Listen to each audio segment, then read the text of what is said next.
Estes são os nossos momentos GPS. A sugestão é que os possas utilizar como ponto de partida para uma reflexão e talvez reformulação das tuas coordenadas. Nesta viagem da parentalidade não conjugal e do divórcio consciente, recalcular a rota é essencial e desfrutar do caminho também. Uma frase do Júlio Machado Vaz. Então a frase é a seguinte: os filhos não podem ser arma de arremesso num pós-divórcio que foi mal digerido. De facto, os filhos não devem ser armas ou não podem ser armas de arremesso, não é só num pós-divórcio, não é? Eles não podem ser armas de arremesso num casamento, os filhos não podem ser armas de arremesso num pré-divórcio, não podem ser armas de arremesso durante o divórcio, não podem ser armas de arremesso no pós-divórcio. Os filhos não podem ser armas de arremesso.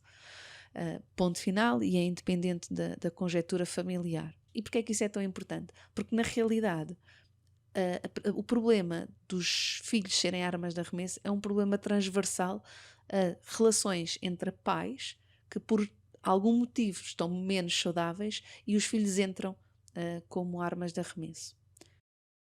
O que arremesso quer dizer é o atirar, é o poder afetar o outro através de um filho. Utilizando um filho ou uma filha, ou os vários filhos que temos, mas afetar a outra pessoa através dos filhos. E isso pode ser feito de várias formas e, sobretudo, com várias intensidades. E, sobretudo, nenhum de nós, por mais consciencioso que seja, por mais cuidadoso que seja, está livre de, em algum momento, poder ter um comportamento, um gesto em que um dos filhos possa ter sido, de facto, uma arma de arremesso.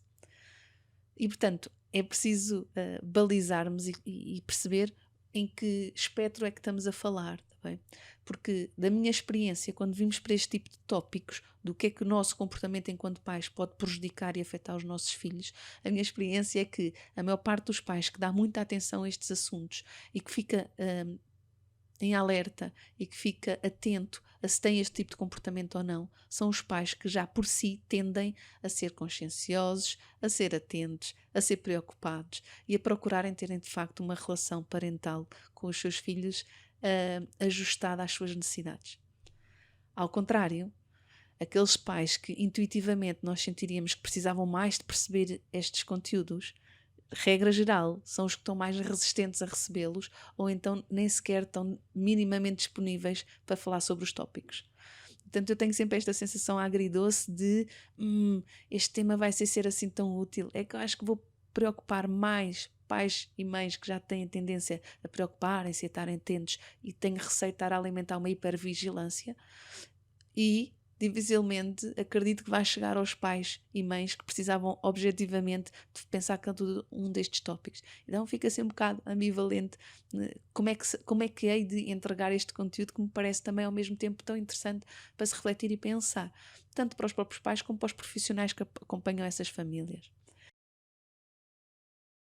E, portanto, estar atenta a, número 1, qual é a frequência que acontece, número 2, qual é a gravidade e número 3, qual é de facto o impacto que tem nos nossos filhos. Sabendo que, independentemente de tudo isto, para qualquer criança, para qualquer filho que viva ao longo de anos, como muitas vezes é o que acontece no pós-divórcio, num ambiente de hostilidade entre os pais, em que é de facto tida de forma mais consciente ou menos consciente, mas que é tratada como arma de arremesso. E esse sim, nós sabemos que terá sempre impacto ao longo do tempo. E tem impacto porquê? No fundo, quando estamos a utilizar uma criança, um filho, para afetar o outro, um dos progenitores, o que estamos a fazer é triangular. Ou seja, estamos a pôr um dos nossos filhos, ou os vários filhos, mas pronto, estamos a pôr filhos entre a relação dos progenitores.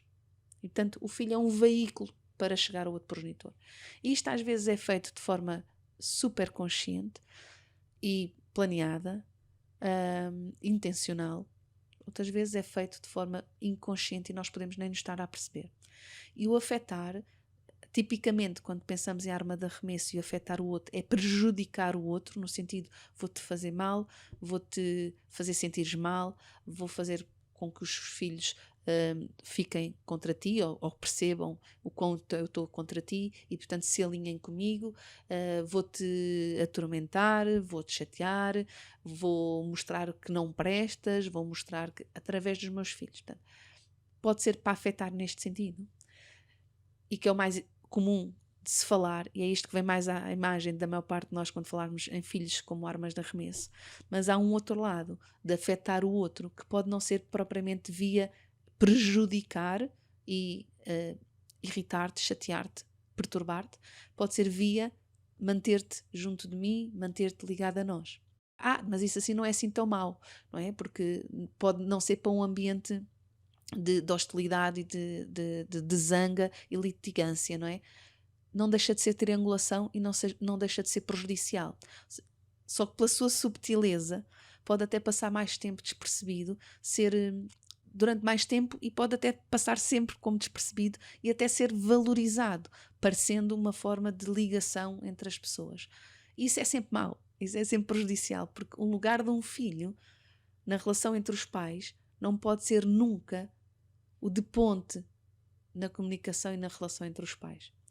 Pode acontecer, lá está, pontualmente acontecer, pode ser as próprias crianças, isso também importa dizer, que assumem esse papel, mesmo que os pais não o ponham lá.